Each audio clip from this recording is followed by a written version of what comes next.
And when I heard him say mama, like, that's when it got real with me.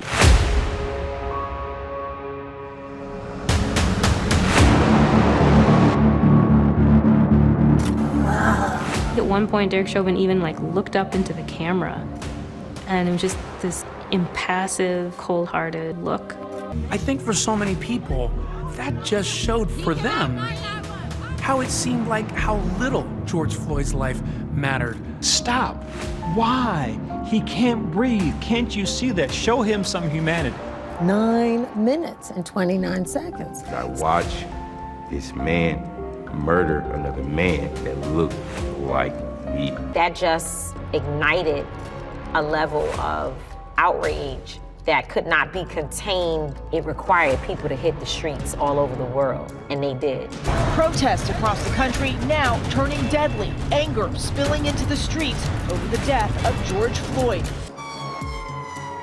Overnight, nationwide unrest. Demonstrators clashing with officers over the death of George Floyd, parts of the city in flames overnight.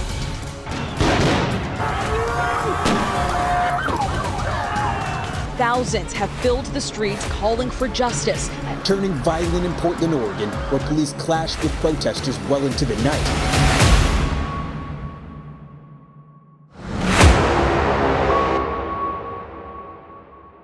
Three years out from the summer of George Floyd now. What really changed? What didn't change? 3 years out, what is there to say about 2020? It was a monumental year. The single greatest year-over-year increase in the homicide rate in the past 100 years. Wow.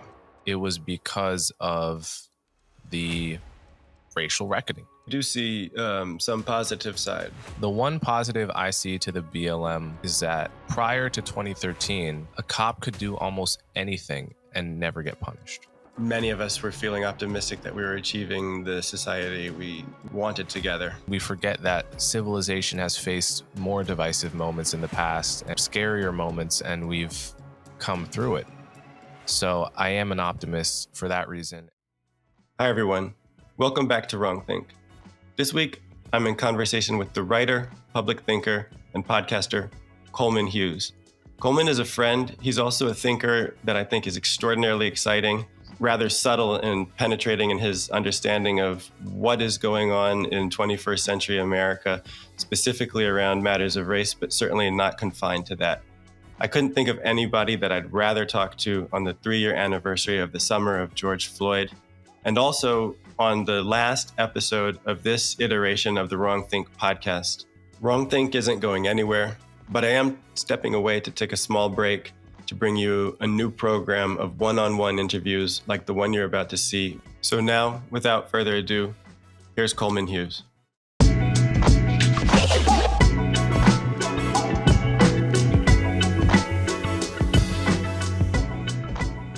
Coleman, it's great to see you again. The last time I saw you, I believe you came up to my class Yes. at Bard College recently, and it was a really interesting conversation. Even in a class called Black Heterodox Thinkers, I think that my students were still not quite ready for some of the views you were able to hit them with.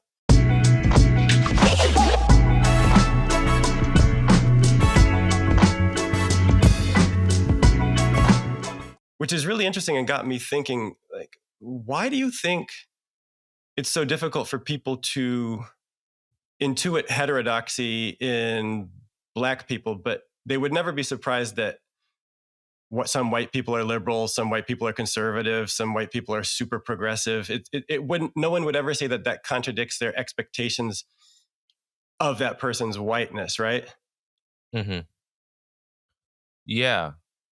I think people see Blackness as embodying a politics and an ideology rather than just marking basically an ethnic group.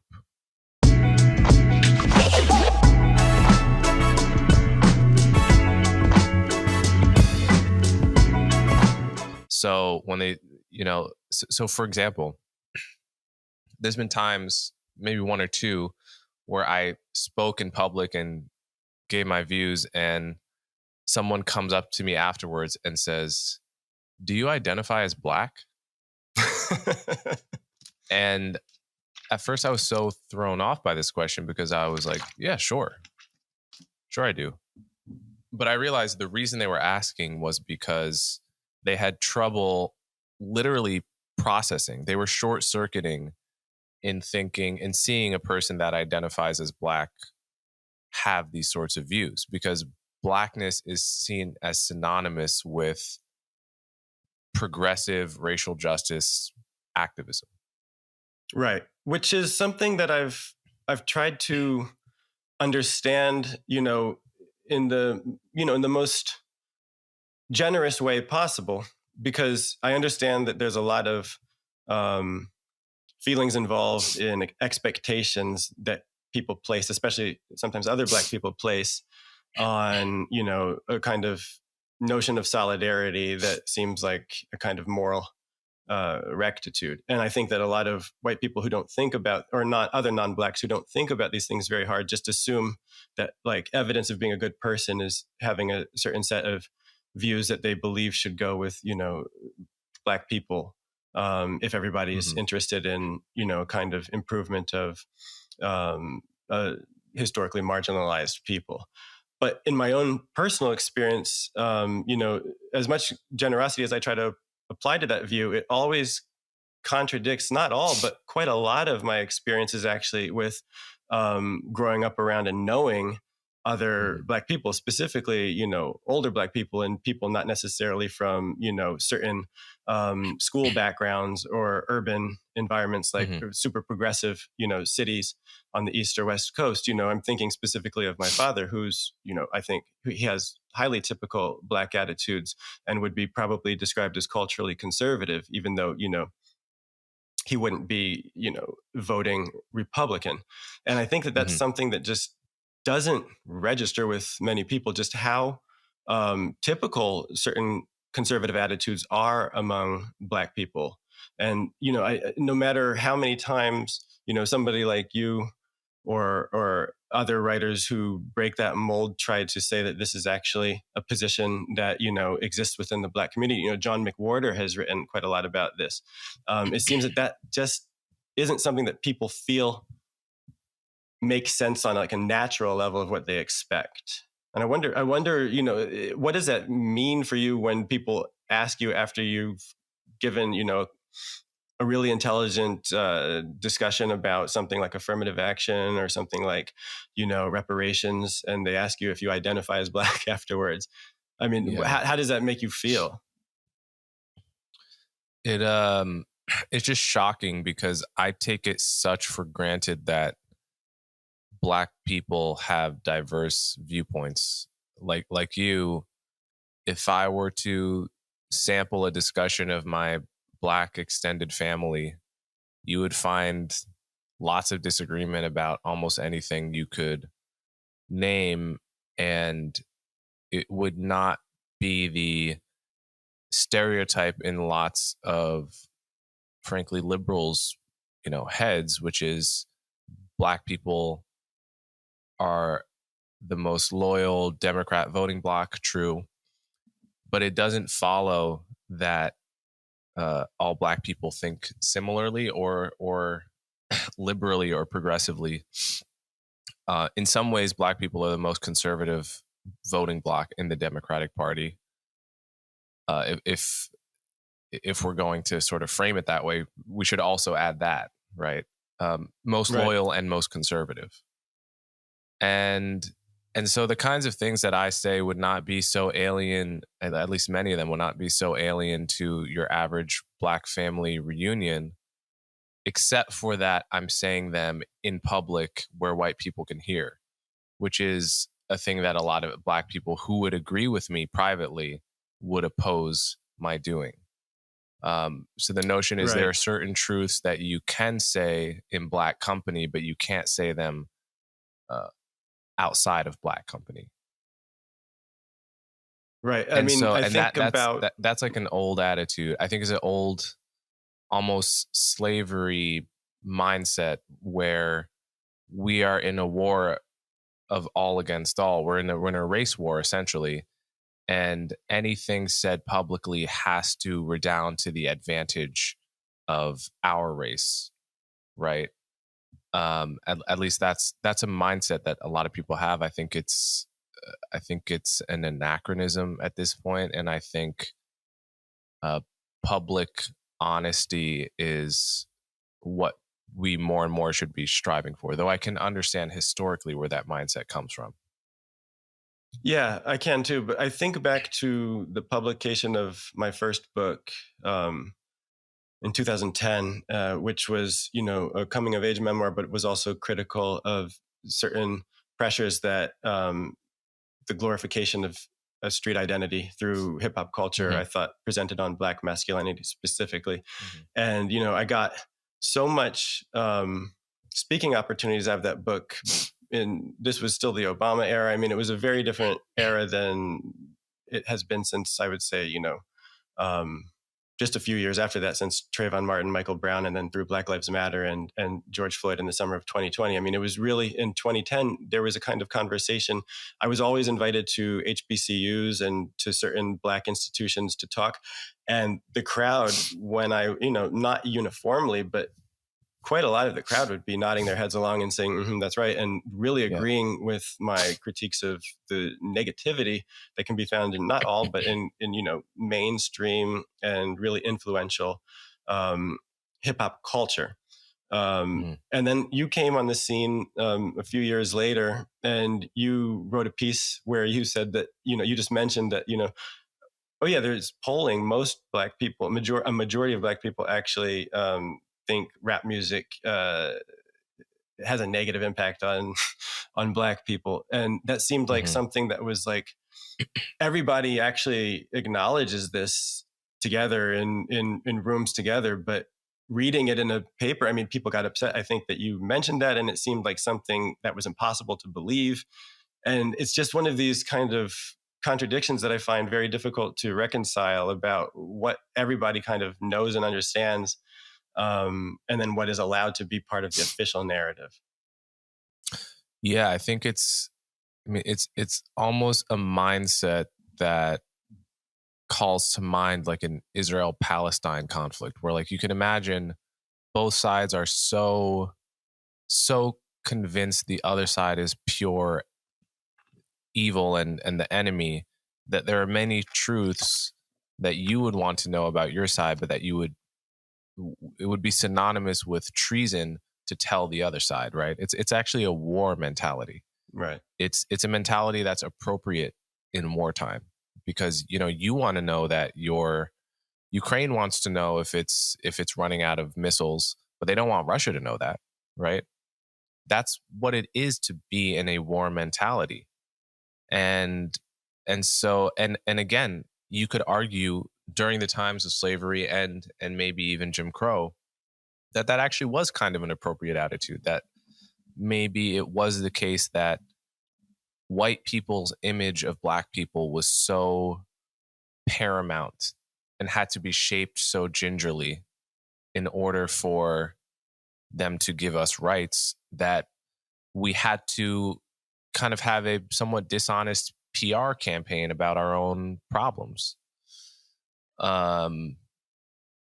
Is that still the case? I mean, I don't know. I think that more honesty at this point would be much better. I think it would be better for Black people to say honestly and responsibly those things that we are comfortable saying amongst each other out loud. And I think that would be a much healthier dynamic than, and I know you've noticed this, and I think you've probably talked about it on your podcast, this toxic dynamic of, I can imagine all these probably white or just non-Black people in general going on their Twitter feed or their Instagram feed and getting just like a fire hose of Black teenagers committing crimes, right? Mm-hmm. Like algorithmically boosted, curated content, watching, Black teenagers beat up bus drivers or whatever, right? Right. And so, like, what would be healthier? we can't talk about anything honestly in an interracial context, but people are just privately watching 2 straight hours of Black teenagers committing crimes. Or let's have like a reasonable adult conversation about the real issues and have enough like trust between different races of people that I don't have to launch a PR campaign to sort of curate your image of me, right? Yeah, it's really interesting. A few points you raised. One is the idea of a wartime mentality, which I think is a really apt way of putting it. I hadn't quite phrased it before that way, but the implication of that is that there are 2 separate peoples. I mean, this examples you cite, those are separate peoples. They're not. It's not a civil war. It's the implication is that we're not actually all in this American family, which is the only way that actually these issues would be resolved.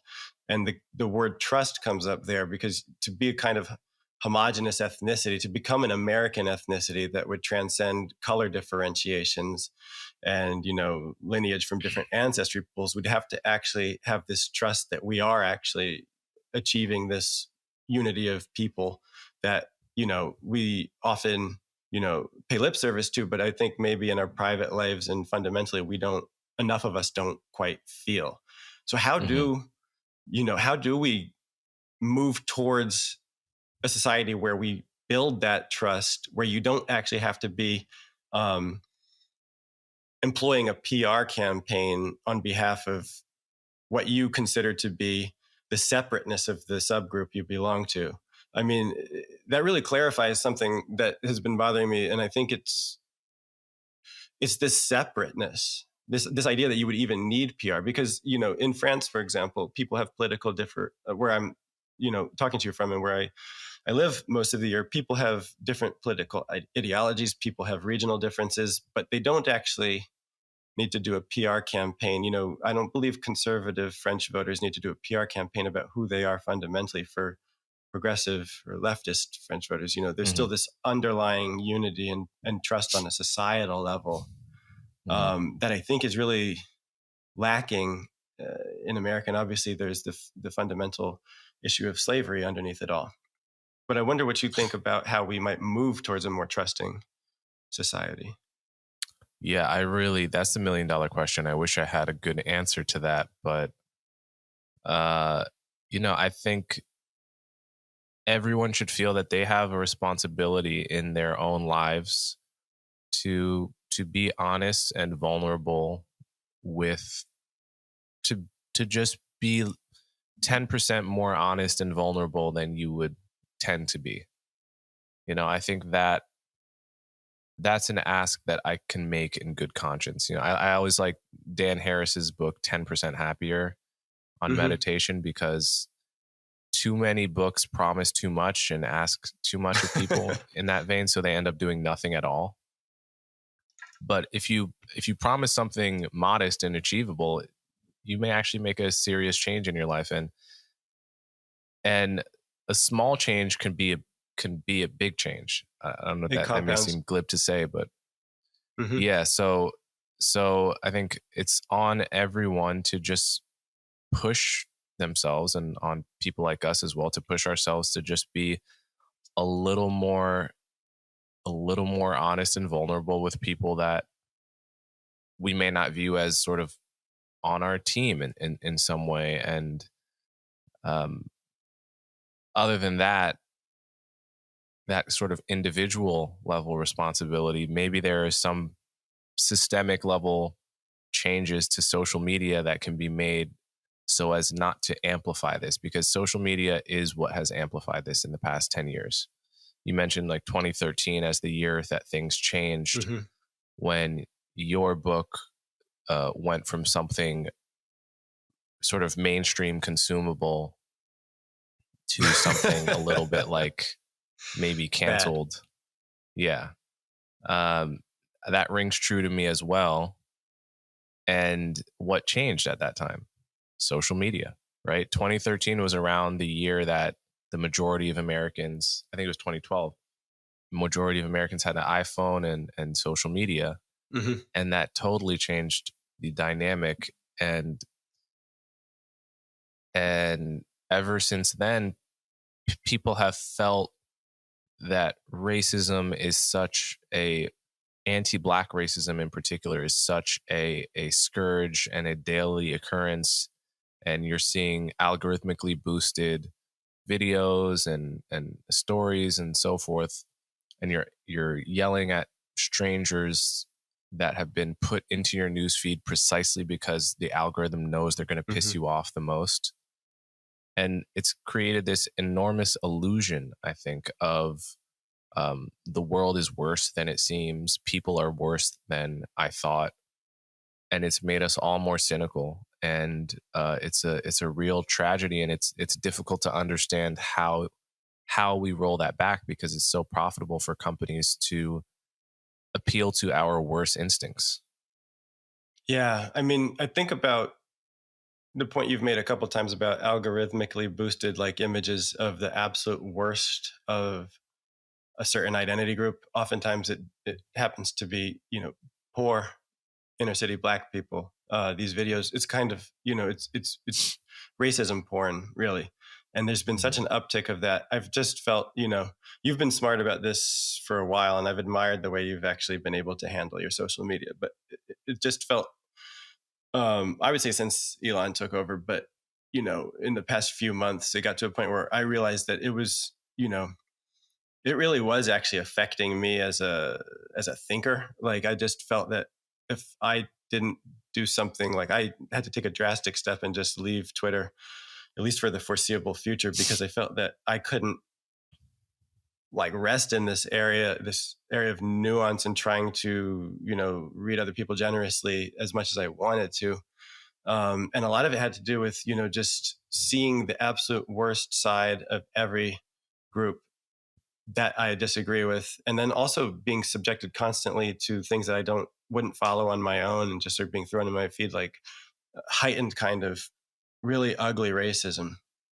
And so I don't know what the solution is, as long as social media continues to be such a presence in our lives. But one thing that I did want to really talk to you about today, and I feel like social media is a conversation that I probably get into with every single guest, because it's just, it's been such a central component of my professional life in the past decade, or really the past 5 years. But what I want to talk to someone like you about, specifically you're somebody actually that, I've most wanted to ask this about. We're 3 years out from the summer of George Floyd now.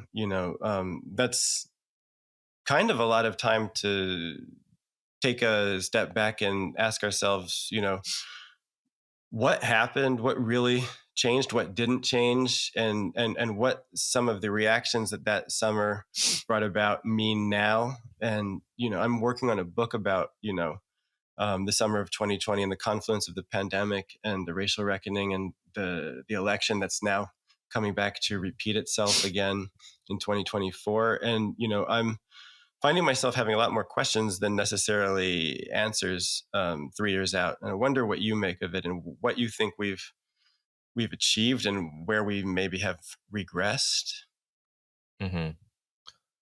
Yeah. So 3 years out, what is there to say about 2020? I mean, 2020 was a monumental year, I think.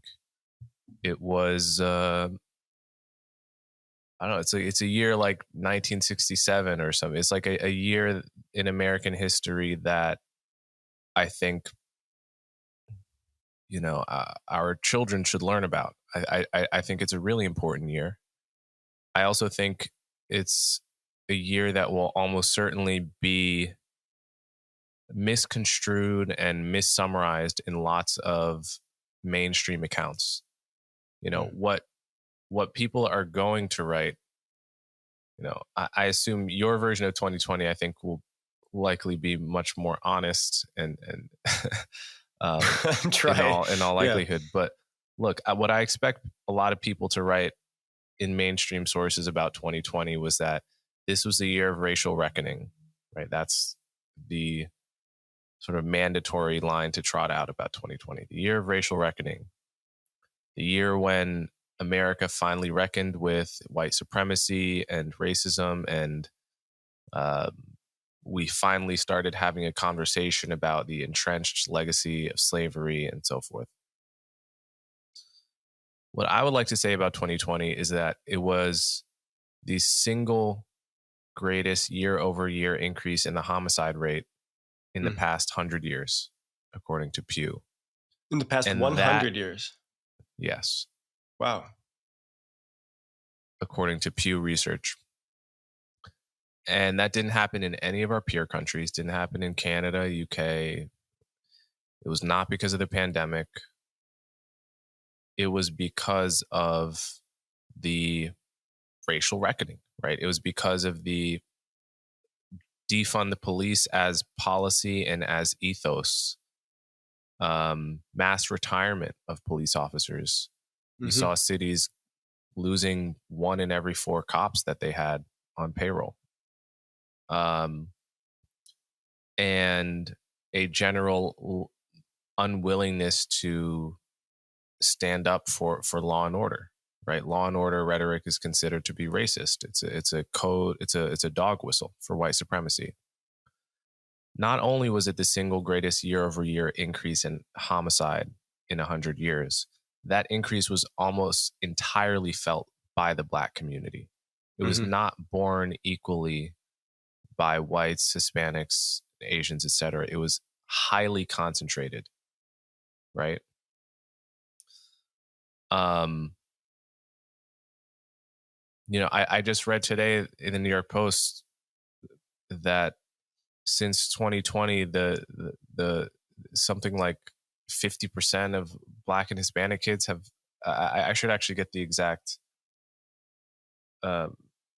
number, but like the truancy rate for Black and Hispanic kids post-COVID has been absolutely abysmal, right? Like, to me,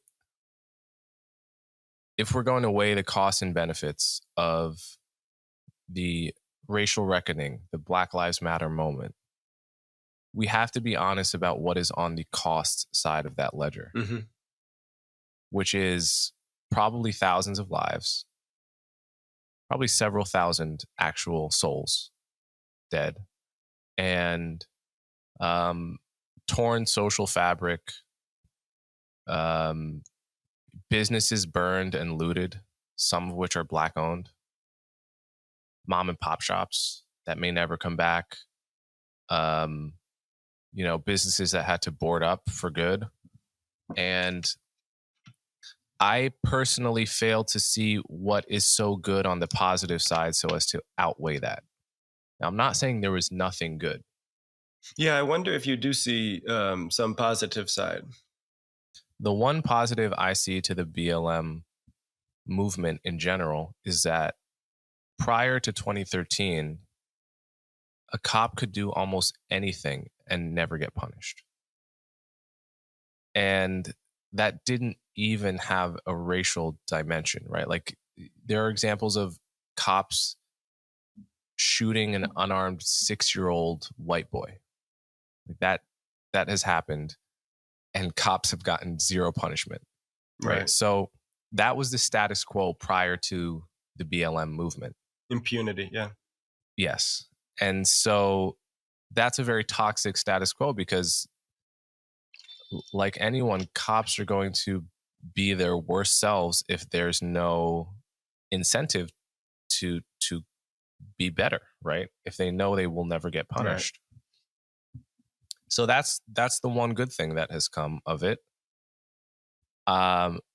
It's hard for me to say that outweighs the bad, though. I mean, so I hope that the history of 2020 is written and understood in view of the absolute, catastrophe of the rise in murder and crime and all of the downstream consequences of that for Black Americans. What about the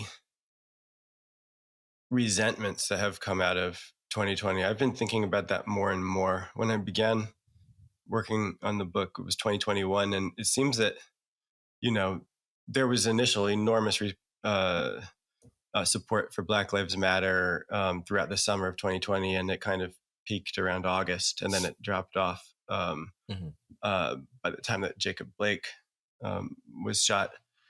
But it seems that in the past year or two, the kind of resentment about making, I guess, race and the kind of, need for addressing all kinds of inequities that ever can be described between and among racial groups, the central focus of every single policy, of every single kind of institutional decision-making process. It seems like that has really begun to backfire. I mean, recently, Camille and I were talking about how one of the weirdest things that just was reported on in the New York Times was like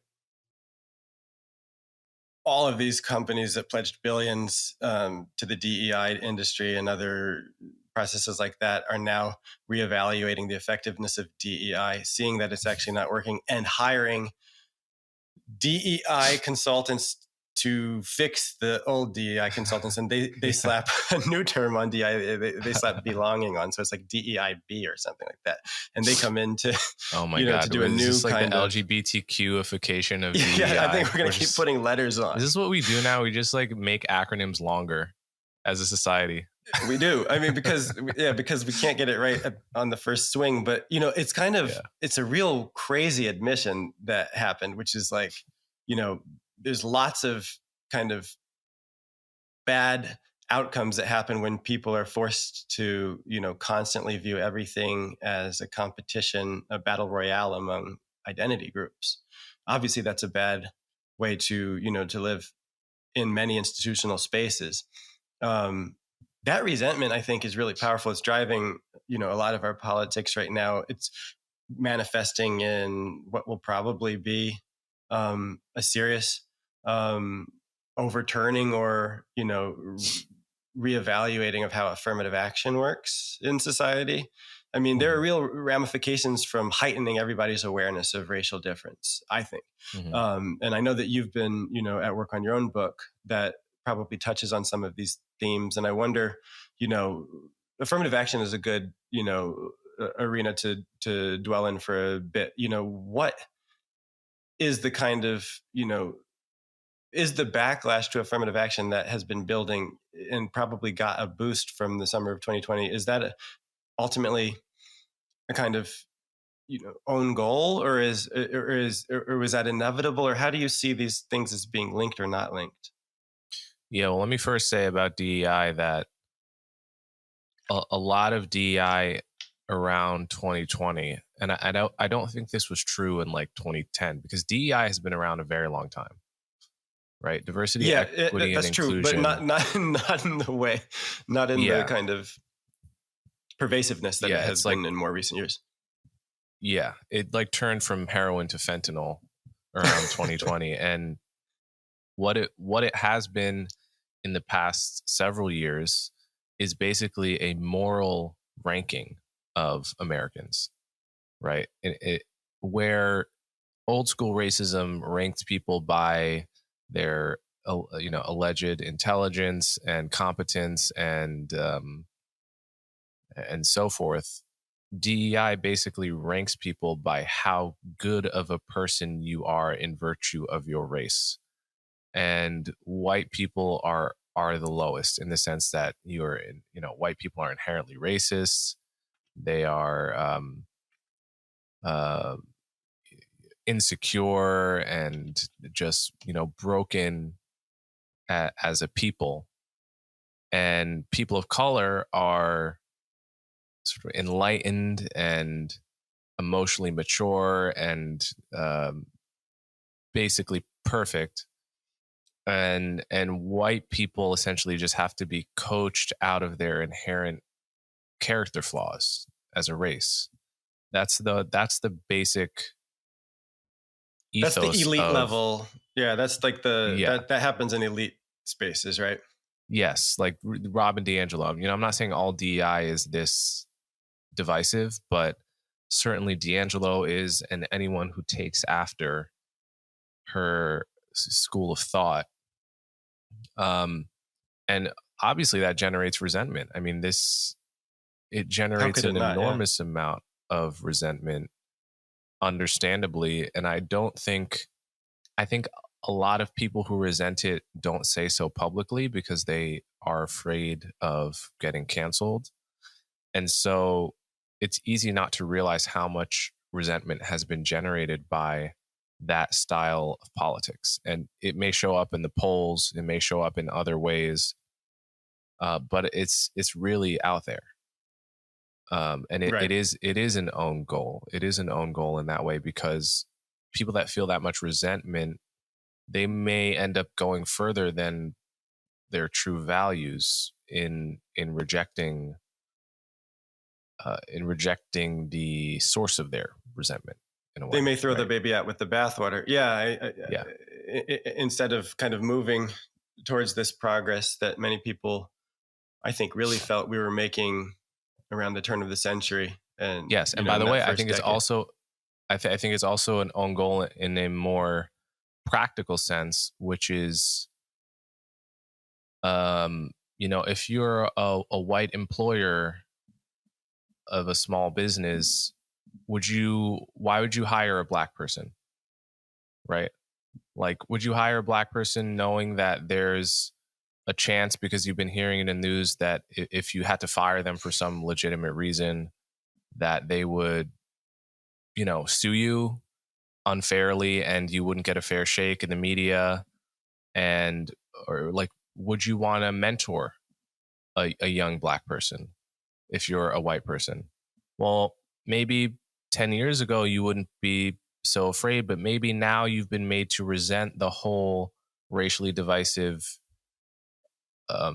kind of mood of the moment, and maybe you just say, you know what, screw it, right? And how many people are doing that silently without talking about it? And I think it's very bad for interracial harmony, and I think it's very difficult to measure as well.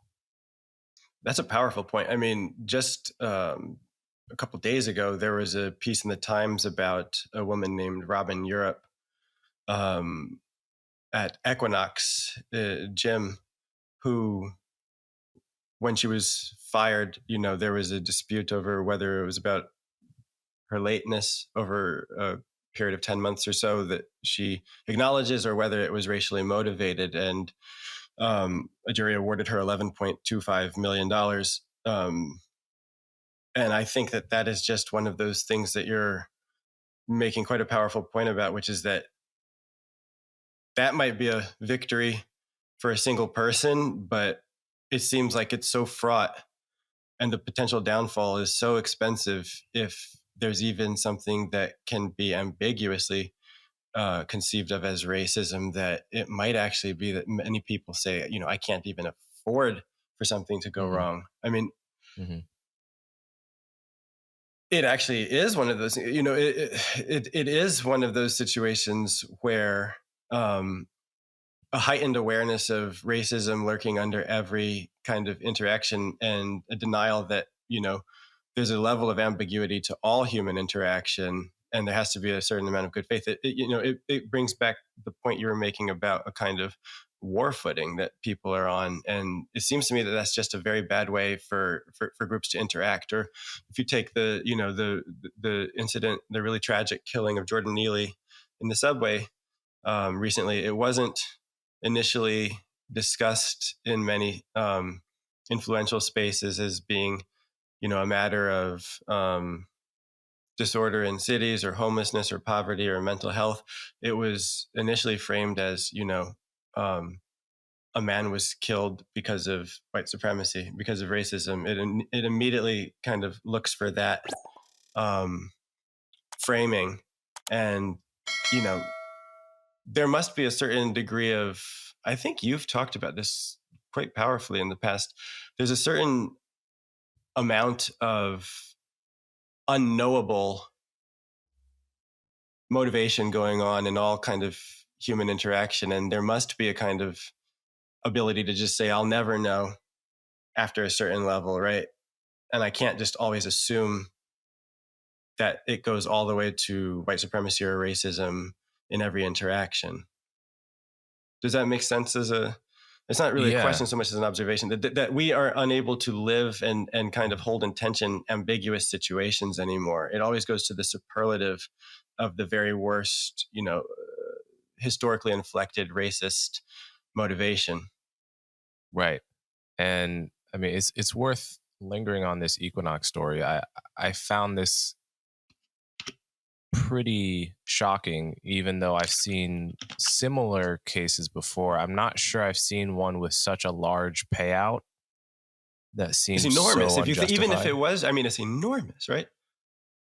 10 million. I mean, it's absurd. And so, I mean, I'm just getting the details from the New York Times article you sent me. But so she was late 47 times in 10 months, according to the company. And it seems she doesn't dispute this. Not at all. It seems from the article, she does not dispute that she was late, that she was chronically late to her job, but believes that the lateness was not the reason why she was fired, that she was fired because of hostility to Black people. And I'm not really seeing, I mean, like, I don't see anywhere where she was called the N-word or anywhere where she was called a racial slur, which would be smoking gun evidence of that kind of racism. All I see is okay.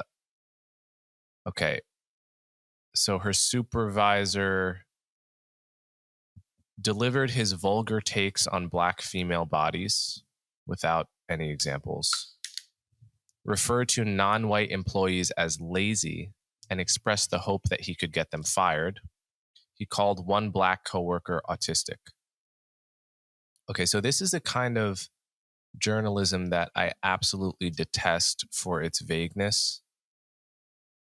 Because when it says refer to non-white employees as lazy, that's not a quote, right? The word lazy is a quote, right, but the rest of it's not a quote.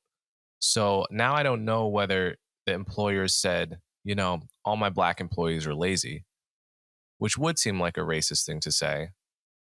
Or if he specifically said one person who happens to be Black is lazy. Exactly. Or whether he said Robin is lazy. She shows up late every time and she's lazy, right? And she happens to be non-white, so that the article can say refer to non-white employees as lazy. That's an ambiguous sentence, and it's a really important ambiguity.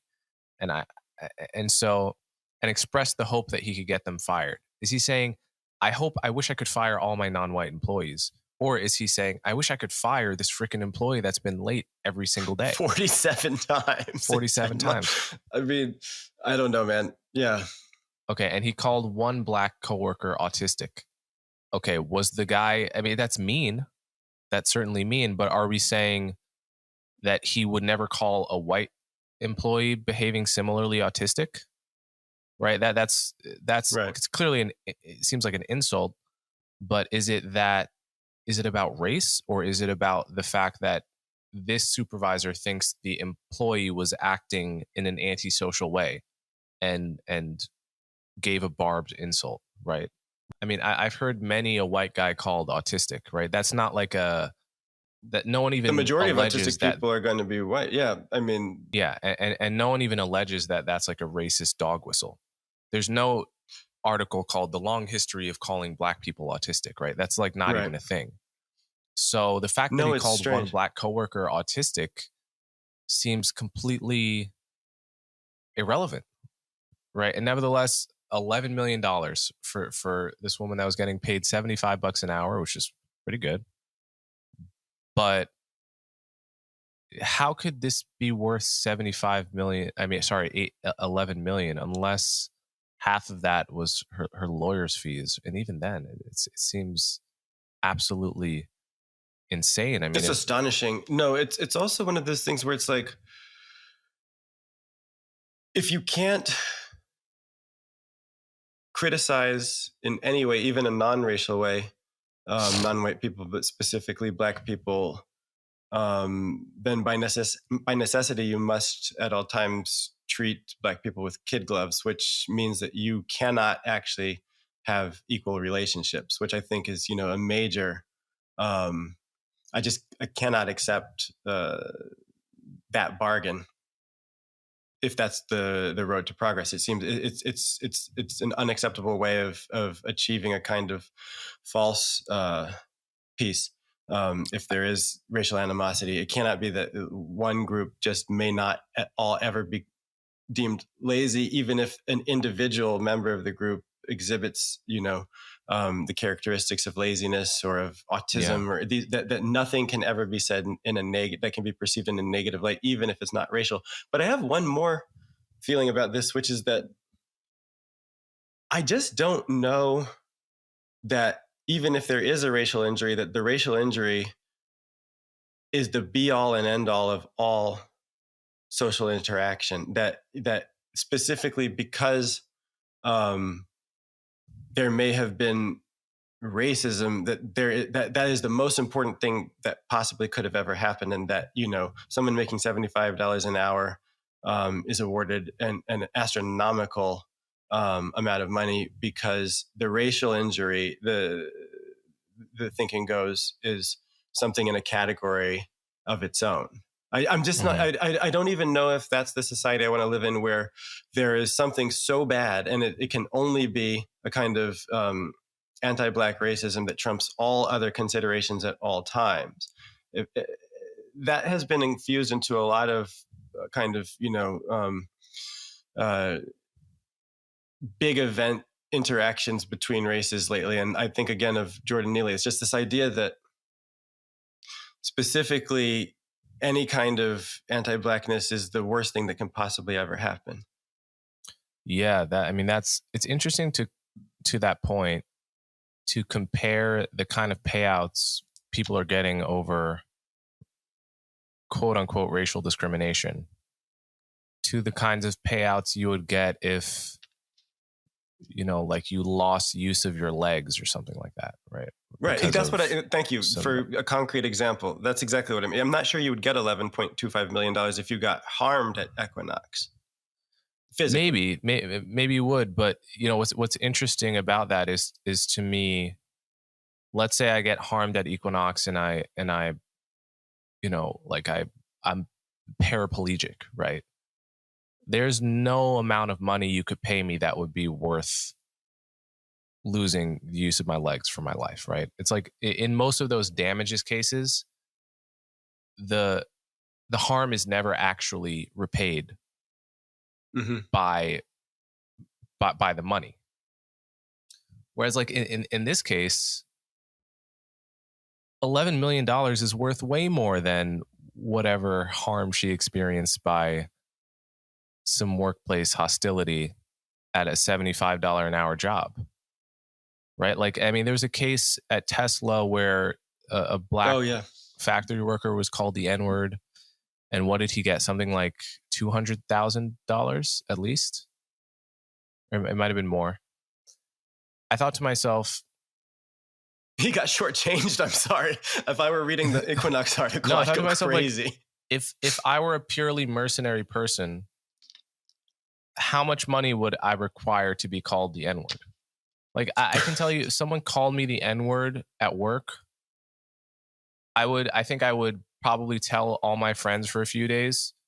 I would sleep completely easy that night. I don't give a fuck if somebody thinks I'm an N-word. Like, it doesn't bother me. They're just a fucking idiot. But there are certain things that should not be allowed to happen in the workplace, right? Yes, I agree. But it doesn't damage me to the extent of $200,000. There's no emotional or psychological injury equivalent to millions of dollars or hundreds of thousands of dollars even. And in most other cases, I think there is, like the case of you break my legs or you make me a paraplegic, yeah, you better fucking give me $50 million or something. And even that won't really be worth what happened. So it does say something about how we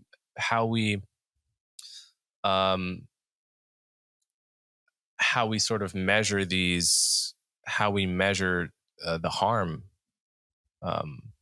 that comes from these racial injuries. Yeah, the way the Times article describes it, it's indicative of how transformative social movements around race and gender have reframed the way that juries think about the long shadow of emotional disruption that bigotry can produce. It seems that this is very much a kind of echo effect of the summer of 2020. It's like, a few years ago, juries were not reframing the way we think about all of these things and reconceptualizing, a kind of racial injury, even if it's just a kind of psychic injury, as the worst thing that could possibly happen. And suddenly now it is.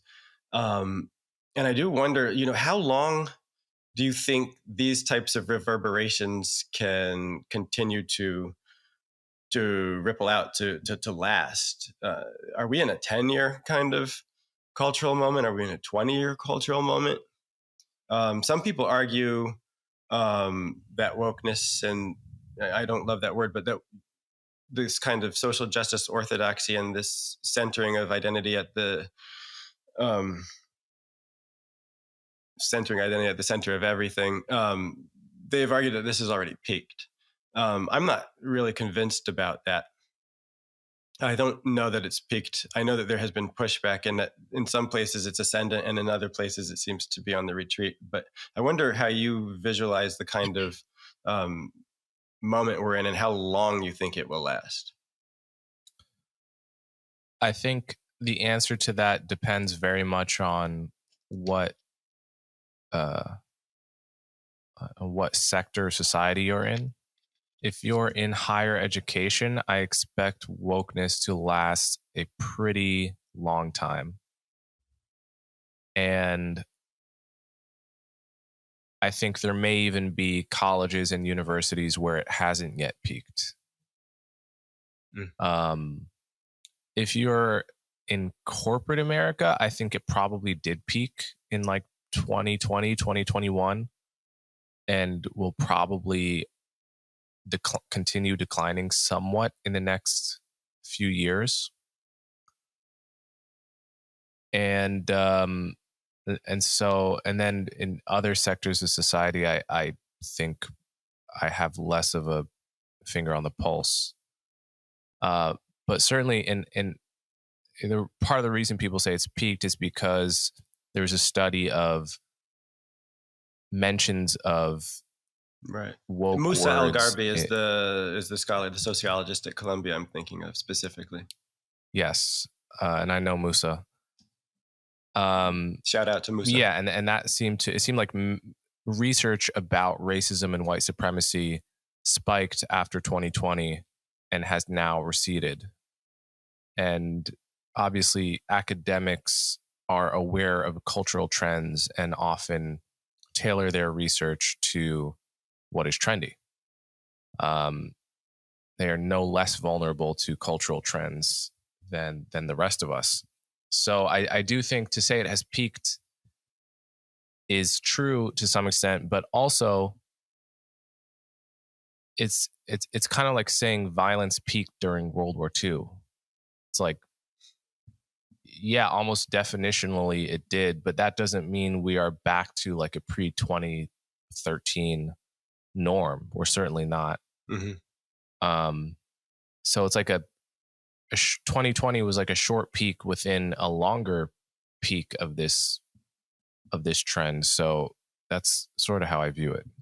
Yeah, Ross Douthat said to me that it's more like a ratchet than like a pendulum. And that made a lot of sense, actually. After you ratchet it, a couple of notches, it's not like you ever swing back to where it was before. It's kind of, it stays at a certain turn. Certain things will never go back. And it's not just with race; it's also with it's with gender and a lot of other ways of thinking that will just never return to that like Obama era. Many of us were feeling optimistic that we were achieving the society we all thought we wanted together. And in some ways that was naive. I admit this now too, but it does seem that there is a kind of fatigue and a resistance in spaces that I think is very different in the past year and a half or so. There's also a really nasty, and I think in some ways, just to be honest, very a worse backlash that has gained a lot of momentum, that has actually degraded our social fabric more than much of the excesses of a kind of zealous social justice left have. That's also not the majority of people, but I think that there's a dangerous polarization that feeds off of each other. And I don't know exactly when the battle for the center and kind of reasonable people will be won in most of these, institutional spaces that really matter and set the tone. I do think that, you're right to say that higher education is on a different trajectory than the corporate world. For a variety of reasons. Higher education really does seem to me to be not even aware that it's in an area of excess. It's just there's just a kind of appetite for more and more of this. So I don't know. And I remain optimistic. I don't know if you do. I wonder, I know we have a hard stop. I could talk to you forever. You're one of the most intelligent people I know, and I'm grateful to count you as somebody that I can talk to like this, but also I can just text. Likewise. And pick your mind. But yeah, are you ultimately an optimist? Yeah, I am ultimately an optimist, not because it's inherently my disposition or anything, but I think in the grand sweep of history, we are still in a moment that, most people are doing better than their grandparents, and the world is a better and more enlightened and more prosperous place than it was 100 years ago. And recent backsliding on things like life expectancy notwithstanding, I think it is myopic to think that the problems of the last 10 years are unsolvable or evidence of a permanent decline of civilization or something like that. I don't really see, first of all, I don't think that that's justifiable on the basis of evidence. I think that's, like I said, that speaks of people's tendencies to just not, to live almost too much in the present. So I was thinking about this yesterday. Yeah. Have you noticed how, like, every time summer comes around, if you live in a place that's seasonal, like New York, everyone seems like surprised every year when it gets warm. I'm guilty too. And I'm guilty of this too. It's like every year when it gets warm, I literally forget that it can be sunny at 8 p.m. And when it's sunny at 8 p.m., I'm like shocked every year. It's like I've forgotten the past 27 years of my life when it happens every time. And I think this is something humans are vulnerable to, which is we think we have somehow like a short time horizon. And we forget that civilization has faced more divisive moments in the past and scarier moments, and we've come through it. So I am an optimist for that reason, and I don't really see the value of pessimism. Pessimism might get clicks. We're doomed.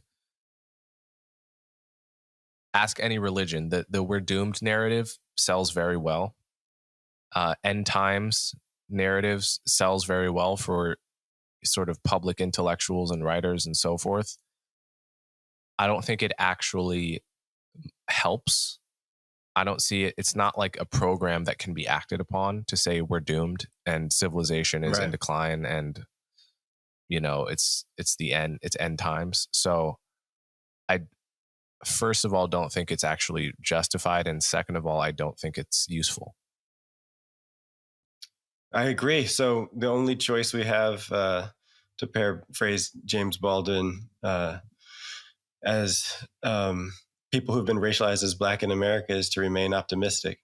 That's the note I'd like to end on. Thanks a lot. I know you're really busy. You've been traveling a lot. You've been killing it. I'm a big fan. Look forward to seeing you again. Likewise. Yeah. Cool. Thanks for coming on Wrongthink. My pleasure.